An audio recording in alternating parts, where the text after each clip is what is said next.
Good morning to everyone. It's a pleasure for me to introduce this side event on the Great Illusion as the Commission of Narcotic Drugs in Vienna. I'm Leonardo Fiorentini. In this case, I'm representing la Società della Ragione, which together LIP, Forum Droghe, Meglio Legale, Associazione Luca Coscioni, and Humans promoted this meeting. To organize a side event on a Friday in Vienna is a great challenge, so we thank all of you who stayed here just to watch this meeting. Also for this, as well as for last-minute inconvenience, our speaker will be either remotely or by video. But first, I give the floor to Antonella Soldo from Meglio Legale, welcoming her to be at the CND for the first time and to introduce the topics of this event. Antonella, the floor is yours. Thank you, Leonardo. So, at the beginning, and actually for the first 50 years, the international drug control system has been interpreted by the member countries of the Convention as a repressive mandate against drug trafficking and its actors, a mandate that has often been declined, both in narrative and in practice, as a war that has ended up targeting primarily the weakest link in the chain, users. This mandate was based on the great illusion that criminalization, law enforcement, and even militarization could be effective in limiting the harm caused by illicit drug abuse and protecting the people's health. But the facts have only demonstrated the absolute ineffectiveness of this approach in limiting drug demand and supply, despite the immense resources of people, equipment, and money invested in the war on drugs. And now we have to deal with the effect of criminalization, stigma, marginalization, abnormal incarceration, execution, whether legal or extrajudicial. Only in the last decade, the international discussion behind the fundamental push of civil society has begun to address the real effect of this approach and the consequences on respect of human rights, particularly of people who use substances. This side event aims to explore why criminalization and law enforcement approach has been a great illusion and what effect it has had on human rights around the world. Thank you. Thank you, Antonella. The first speaker is Federico Varese. Federico is a criminologist, professor of sociology at the University of Oxford and Paris Sciences Po. He is one of the leading researchers on international mafias, in particular on the Russian mafia. Unfortunately, he could not be with us due last-minute inconvenience, but is connected from Oxford. Today, he will speak to us about the illusion of criminalization, the necessary governance of the black market from mafia to cartels. Federico, the floor is yours. Yes, thank you very much. And as I said, I'm very sorry not to be there in person as I had planned. My remarks will be brief. As Leonardo said, I'm an expert on organized crime, and I mainly study mafias. I have a large research project from the ERC, which centers part of it on drugs trafficking and in Colombia. And so we've been to Colombia a few times. And so I suppose the things I wanted to say are probably twofold. One is, as Antonella, I think, just mentioned in the brief remarks in the introduction, the current system of prohibition has actually not stopped production. So Colombia is at the moment at the highest level ever of production of cocaine, both in terms of quantity, in terms of yields per hectares. It's never been so high. So I think that is a plastic, clear sign of the failure of prohibition. I think that is actually in the literature, in criminology and sociology, is quite a well-known, accepted fact that prohibition has failed. And the war on drugs, started famously by Reagan and continued by the US presidents, has led to this particular lack of success. The second key element that you observe when you do research in places like Colombia is not only that the victims are the consumers, of course, but also the producers which are often put together in this all-encompassing concept of organized crime or drugs cartel. Actually, there is a lot of diversity within that particular industry, and those who are on the ground in the fields, these are basically peasants, poor peasants, who are targeted as being drugs traffickers. So I think there is another category of victims, which are those involved in the business because they have no other choices, because it's the only way to feed their family. So we did field work in several small producing areas of Colombia, where we interviewed these families that rely on production of drugs for their living. And again, to criminalize them, I think it's a failure of understanding really what is happening, let alone a disaster from the policy point of view.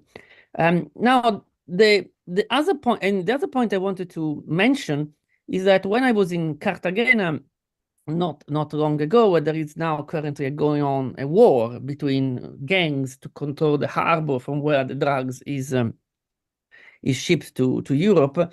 I think only in the short period of half a year, 200 people died in this war. So, and this is the core of my contribution, if you wish, to the debate. The prohibition and the current regime produces an illegality which is filled, the void in governance of this particular market is filled by mafias, is filled by a type of organized crime that is involved in governance. And again, there is a huge confusion in the literature over who does what in the underworld. As I mentioned before, you have producers who are on the field and produce the product. Then there are people who are specializing in transporting the product from one place to the other, from A to B. These are the traffickers. But then there's a third type of actor, which is distinctive. And this actor is involved in governing the market. And so these are the mafias, ultimately. And once you open up such a illegality, mafias have a function to play in this particular market, and they make it work. They make it run smoothly. They ensure that promises are kept. They ensure that people stick to what they say. They check what happens if cargoes don't arrive. And so they are empowered by the prohibition regime. And that is, in a sense, what I study most often. I should also add that this kind of governance function happens both in Colombia at the place where the drugs is produced, or of course it happens also in other parts of the world, in Myanmar, for instance, for heroin. It happens at the place of production, but it also happens at the place of distribution, which is, in our case, in Europe, or in, let's say, in Italy, where organizations such as the 'Ndrangheta are involved in ensuring that the drugs arrive to the harbors, especially in Gioia Tauro, and then they distribute these drugs onto other groups that then sell it around Europe. And they also, these mafias, control the territory, and that's why they are involved in drugs so much. This is the case of the 'Ndrangheta. And of course, the port of Gioia Tauro is particularly significant because it's able to receive containers, which is not the case of the Palermo harbor. And so the ability of the mafia to control the territory gives them a hedge into the market for cocaine in this case, and allows the organization to make a massive amount of profit, because they actually do produce a service in the market, which is to smooth the market, to ensure that that pacts are respected and that cargoes arrive. Insurance is paid in some cases for these cargoes. Hence, I suppose my contribution, the addition to the debate, is that not only the current regime does wrong by the consumers who are criminalized, not only does wrong, but by the producers who are also criminalized, but they're in just victims of poverty ultimately, and then of course harassment by the armed forces of Colombia, and in this case, but also gives a huge amount of power to mafia, criminal organizations such as the mafia, and drugs becomes a major input in their money, the money they make. But I should also say that next to purely criminal organizations such as the traditional mafia, as I mentioned, the 'Ndrangheta, of course, which is the most important Italian crime group involved in drugs, we also see that in order to govern distribution markets in other parts of the world, such as Northern Italy, in the Italian case, you don't see necessarily mafias, because mafias are not everywhere in Italy, but you see corrupt officials. You see often corrupt policemen, and we have had cases in parts of Italy where you actually see that police officers are in effect involved in managing and controlling the local drugs market. And so, and I'm coming to the conclusion of my remarks, and I thank you for listening to me. Not only we have mafias who are fueled by the market, but also the prohibition regime generates massive incentives for corruption of officials, corruption of the police. And I conclude here, I speak a lot to police officers, to professionals in the justice system, criminal justice system, both in the UK and in Italy.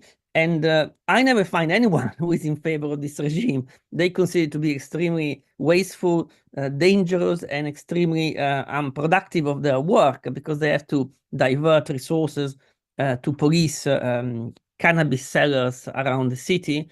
And of course, as I just said, not only that it diverts resources that could be used better, but most worryingly, it generates further crime, such as corrupt police officers who are then involved in day-to-day control of the market and of local distribution. With this, I suppose I have said what I wanted to say. I thank you very much. I wish you a great time in Vienna. I really wish I were there. And I end it here. Thank you.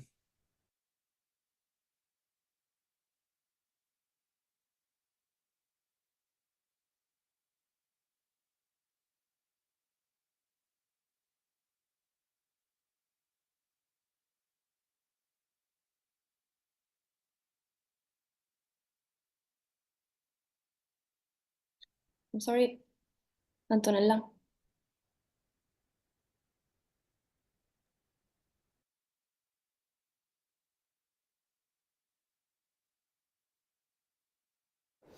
Hello, I'm Neil Woods. I'm a board member of the Law Enforcement Action Partnership, also commonly known as LEAP. I'm also a former undercover police officer from the UK, now a writer and full-time activist, I suppose you would describe me as part of the growing movement of police worldwide who are calling for drug law reform. I've been asked kindly to contribute to this panel again today, and I thank you for inviting me. The Illusion, I think it's a very good title for this particular event, because there is clearly an illusion in the way that we record theoretical success within drug policy. And what I mean by that is that police and politicians who quote the police and the media and journalists who quote the police work on an evidence base of the size of seizures, or the number of drug seizures, or the number of people who have been arrested, or the number of people who are in prison. And these are the measures by which we supposedly prove the success of current policy. But those numbers, those sizes of seizures, mean nothing at all, nothing, because the police never reduce the size of the market. The market size remains the same.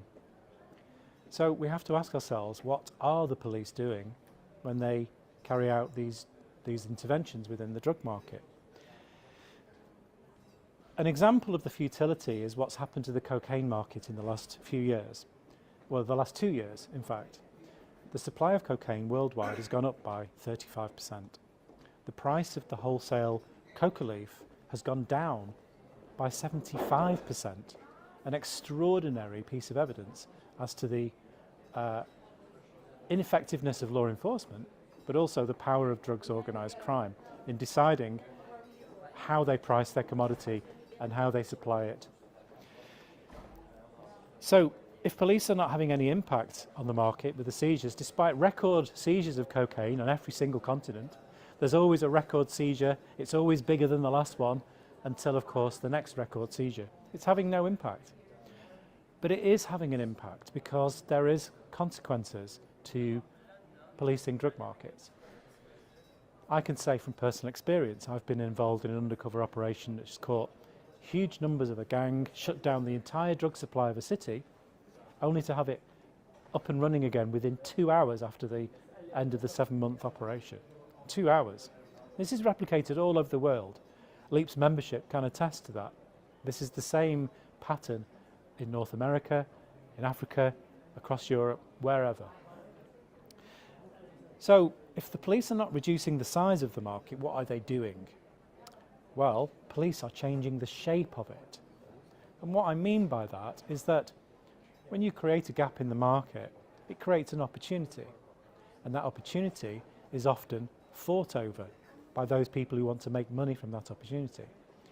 So if you seize a load of drugs or you arrest a gang, quite often actually you cause an increase in violence in that marketplace. An increase in violence. So this policing activity is not reducing crime, it's increasing crime. And in fact, these large seizures are not evidence of police success, they're evidence of police failure. Or perhaps to put it in a better way, evidence of the success of organised crime. If you've got really big seizures, that's quite good evidence of success. Another way that the police change the shape of the market is that they create monopolies, because often it's a rival organised crime gang that provides the information to the police which causes them to be arrested. Why? Because another gang wants to increase their market share. If a gang increases their market share, they have more disposable income. If they have more disposable income, they will always invest it in corruption. Always. Because that's part of the business model. Corruption is very important. So what police is doing is sharpening the sword of organised crime, making it more effective and more efficient. And now, from evidence from Brown's University in the United States, we also know that that police activity in the drug markets actually locally increases overdoses. It's literally killing people. And with this evidence, I would say it's time to stop. So thank you again for inviting me to speak today.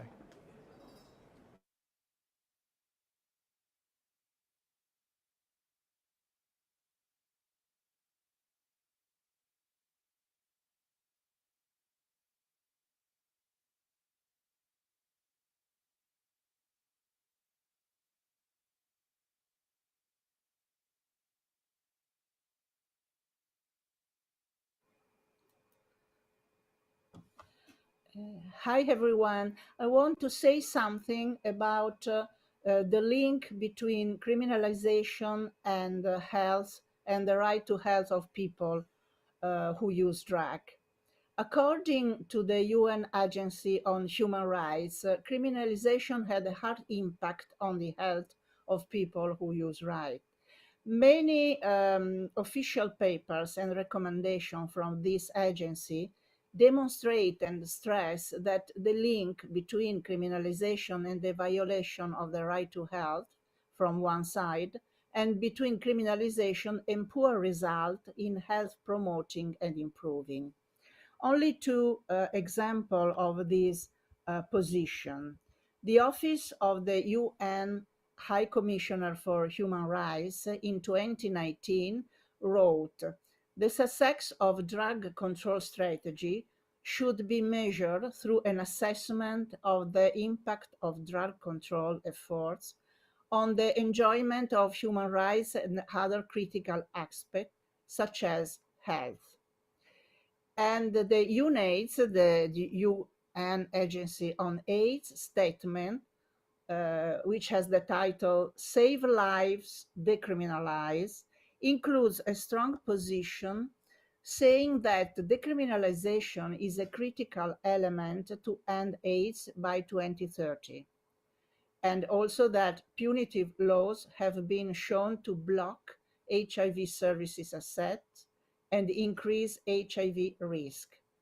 And furthermore, countries that criminalize people who use drugs saw less progress towards HIV testing and treatment than countries that avoid criminalization. So I want to stress three main processes through which criminalization limits or impedes the right to health of people who use drugs. We could also say three main failures of the current criminalization policy in the field of health. The first, we know that stigmatization is the first step towards discrimination, also in the field of health and of the right to access to the best available services and treatment. The construction of stigma is a very complex social process, but we know that in this process, criminalization is the more structural, powerful, and effective source of stigma, as it sanctions and labels a human behavior as deviant, illegal, and socially reprehensible. Due to the vicious circles, stigmatization, criminalization, discrimination, people who use drugs are often formally excluded or de facto forced to be excluded from accessing the health system. Also, self-stigma as an effect of criminalization and stigmatization can make people less confident and able to take care of their own health and well-being. The second issues. Criminalization is based on the assumption that illegal drugs are by definition, out of the control of people who use them. This is not the reality, as we know, and it is challenged by an impressive scientific literature and experiences of millions of users in the real world. But it is a myth hard to die. Criminalization is based on and support pathologization and users' incapacitation, with the effect of disempowering and obstructing social natural norms and culture of safer and functional use of drugs. In other words, criminalization works against health promotion.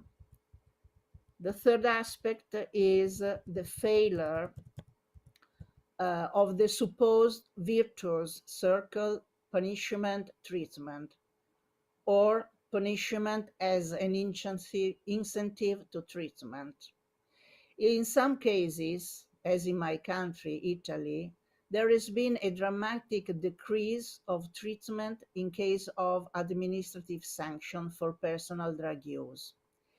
And the cuts to the budget of the public drug services make the access to treatment alternative to prison more and more difficult. We have also to consider that in many countries in the world, treatments are compulsory, and that also when treatments are an alternative to prison, there is the high risk to make them de facto compulsory, as the United Nations Group Against Arbitrary Detention has stressed in its report. For all that reason, if we really want to protect and promote the health of people who use drugs, decriminalization is the first necessary step. Thank you. Thank you to Susanna Ronconi, who is a researcher from Droghe. The previous video was by Neil Woods. I repeat because there was a technical problem and online they don't hear us. To close our panel, the intervention of Giulia Perrone. Giulia is a postdoc researcher in international law, is member of Science for Democracy. She is remotely connected, and she will talk us about the illusion of human rights protection with a focus on the right of science. Giulia, the floor is yours. Thank you very much. And can you hear me properly? Yeah, perfect. Okay, thank you. So good morning, everybody, and thank you very much for inviting me today. Thank you for your kind introduction. And yes, I'm here on behalf of Science for Democracy, that is a network that advocates for the so-called human right to science within decision-making processes at all levels.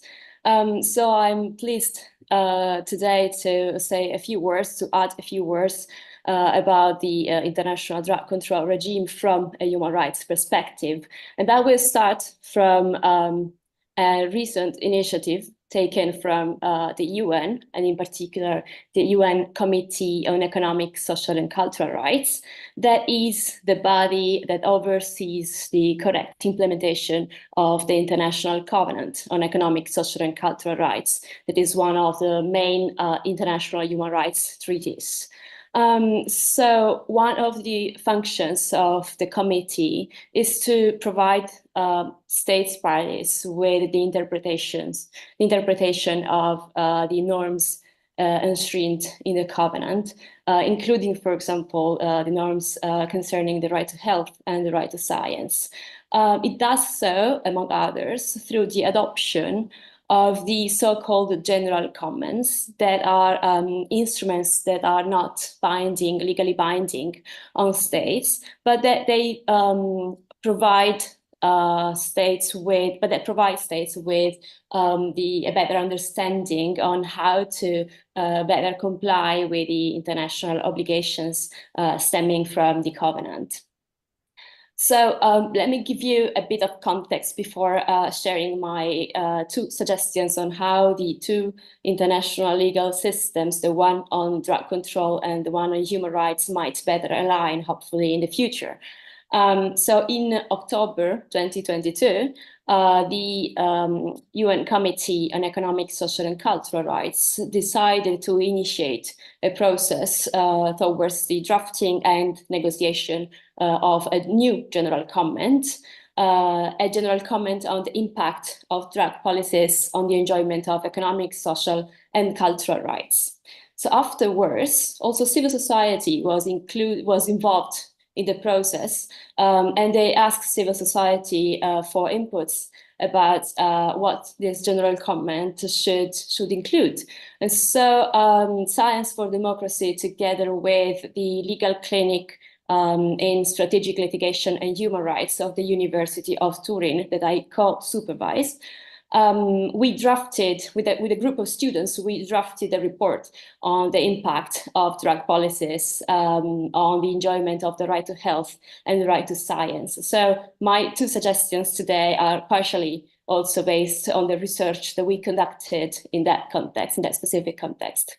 So I have anticipated two suggestions, and the first one is that states, when they act as members of international organizations, should always comply with their international human rights obligations. So that is, they should direct their efforts and they should use their voting powers towards ensuring that any output of international organizations align with international human rights standards. So why is it relevant here today? Because as you know, in December 2020, the members of the Commission on Narcotic Drugs, they voted on the scheduling recommendations on cannabis and cannabis-related substances. And those recommendations had been submitted by the World Health Organization, the WHO, but they had been formulated by the Expert Committee on Drug Dependence. So they were formulated by an expert committee and then they were endorsed by the WHO.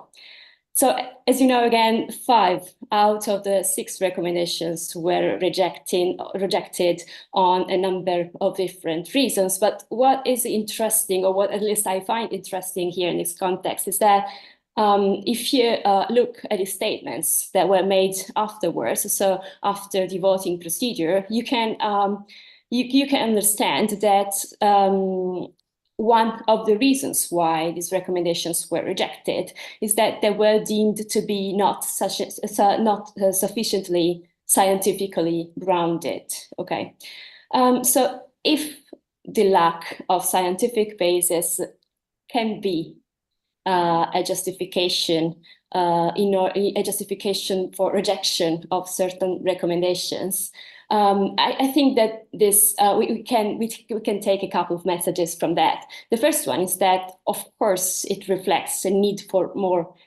transparency in the outcomes or in the processes that end up in outcomes of international organizations, also including when the outcomes are based on the work of expert committees and then endorsed by international organizations, as it was in the case of the WHO. But on the other side, I think that recourse to the lack of scientific basis should be, or could be, I mean, as a justification for rejection of recommendations in this case, but it could be minimized by the commitment of states that are members of that organization to guarantee that all drug-related instruments issued or endorsed by that organization include clear references to the relevant studies and data they are based on. So this will be in line with, among others, Article 15 of the International Covenant on Economic, Social, and Cultural Rights that provides for the so-called right to science, that is the right to participate in and enjoy the benefits of scientific progress and its applications. And Article 15 requires indeed states parties to ensure that policies and programs at national level align with the best available and generally accepted scientific evidence. Why I think it is important? Because I think that in the absence of such references, it could be difficult to understand whether recourse to the justification, this kind of justification, the lack of scientific basis, is indeed aimed at ensuring that all decisions or outcomes are science-based, or are based on some other different reasons, for example, the pursuit of political or ideological interest, for example, and because in the latter case, they would have a negative impact, negative effect on the enjoyment of human rights. So this was my first suggestion, that states, when they act in the capacity of member states, of members of international organizations, they should comply with their international human rights organization. And my second suggestion is based on the research conducted within the clinic, and is that the national enforcement of the UN Conventions on Drug Control should be informed by human rights law. That is that they should adopt the so-called AAAQ framework. It's an operational framework, and AAAQ is an acronym that means availability, accessibility, acceptability, and quality. It's an operational framework that can be used to guarantee a scientifically informed and human rights-based approach to drug policy making. So just to explain a little bit what this acronym means is, so the requirement, the element of availability means, involves, for example, expanding the availability of harm reduction therapies and ensuring that all drug-related healthcare services are based on sound scientific evidence. Accessibility means that national access to treatments should be that everyone should be able to access health treatments within the nation without any discrimination based on where you are based. For example, in Italy, we can see that drug treatment is mainly concentrated in the northern regions. So there is a sort of discrimination between North and South. And moreover, like bureaucratic procedures that govern research must be streamlined to facilitate scientific investigation. So acceptability, that is a third element, means replacing this punitive approach of the so-called war on drugs that is not working with the dissemination of scientific research, scientific knowledge, and its applications in order to raise awareness of the benefits and risks connected to the use of and research on psychotropic substances. And the last, but not least, as they say, element is quality. Good quality means that states should regularly integrate the latest scientific research, scientific data and evidence into national drug control policies. So in conclusion, we saw, and it emerged also here from previous information, from previous contributions, the punitive approach and repressive policies of the current international drug regime are having devastating effects on the enjoyment of human rights at all levels. So as stated by the UN High Commissioner on Human Rights a few days ago, he said, yes, drug kills, and drugs kills, I'm quoting now, so drugs kill and destroy lives and communities, but so do oppressive and regressive drug policies. So we therefore need a paradigm shift in global drug policy. And I thank you. I can share the link of both the draft general comment on the impact of drug policy on the enjoyment of human rights and the report of the legal clinic, if anyone is interested to read them. Thank you. Thank you very much, Julia. We have some room for debate, intervention on questions to our panelists.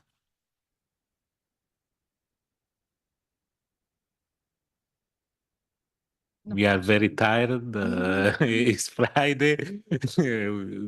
We have to go home. Thank you very much. There is a question. Yeah. Mil. First, thank you for this excellent event. I really enjoyed it, and it's pity that, as you said, that it's Friday morning, so many people already left. But I hope that the recording will be available so we can use it. Also, like Neil said, congratulations for the title of it. You know, I think it's something that we should, instead of war on drugs, we should talk about grand illusion, which is actually the war on drugs. And I really appreciate that name. What I would like to ask the first speaker, if he's still available, who talked about cocaine in Colombia. I understand fully and support this his opinion that it's definitely influencing a lot the producers, small producers who are trapped in the situation, especially because of poverty and pressure of gangs to produce cocaine. I remember that one of my colleagues was working on a similar case in Atlas in Morocco. She was supporting a local female woman in becoming economically strong and contributing to household economy, so that they don't have to participate in producing cannabis in Morocco, which is one of the key businesses for people over there. I just wanted to ask if he found any similar project in Colombia. I think it's one of the opportunities to fight this phenomenon is to offer alternative sustainable economical offers. And I also would like just to add one more comment on corruption, is that we had a couple of narco states in some distant parts of the world, like in Panama first, I think, with the president who was arrested, and Honduras recently, and Colombia probably. But I have to say that in the Balkans now, before or now, we had or have a couple of Balkan states of drug controlled states, not only some elements of the system, but the whole state. Thank you. I'm sorry, but Federico, was out, I will send your questions and in a matter I will do the answers. Someone else? No.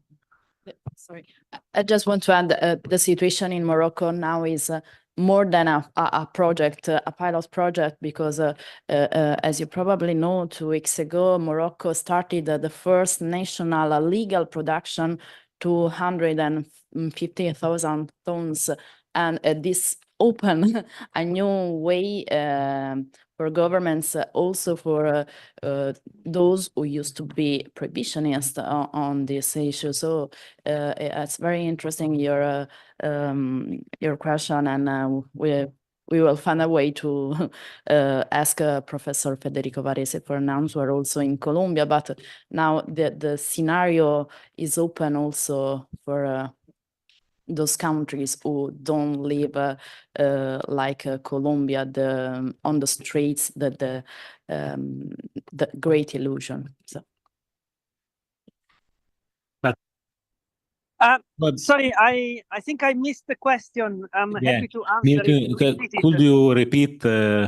Federico is re-entered. Federico, just sorry. The question was: have you seen any projects in Colombia which are supporting people in having different economical income than producing coca, which may be a solution? And we just heard that this was a successful case in Morocco, for instance, with cannabis. We also had a couple of initiatives of similar kind in the Balkans. For instance, North Macedonia has introduced production of cannabis-based medicines, and it's also kind of relatively okay, although it is monopole-based job.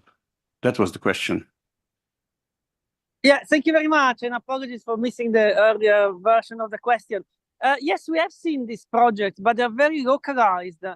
So we visited one which was run by ex-member of the FARC. As you know, they mobilized, and so they are running farms with former combatants, and that was very useful because they give both a livelihood to the peasants that should do something else, but also, most importantly, they give a livelihood to the former combatants, because the problem of Colombia is that the demobilization of, say, members of the FARC, as well as to some extent on the right-wing side of the fence, has not led to employment of these people. So when you have people trained in the use of violence who suddenly are not doing that anymore, they could join the ranks of traditional organized crime. So we have seen some of this project, not enough, and I think I agree with you. I think that's the way forward, not only to retrain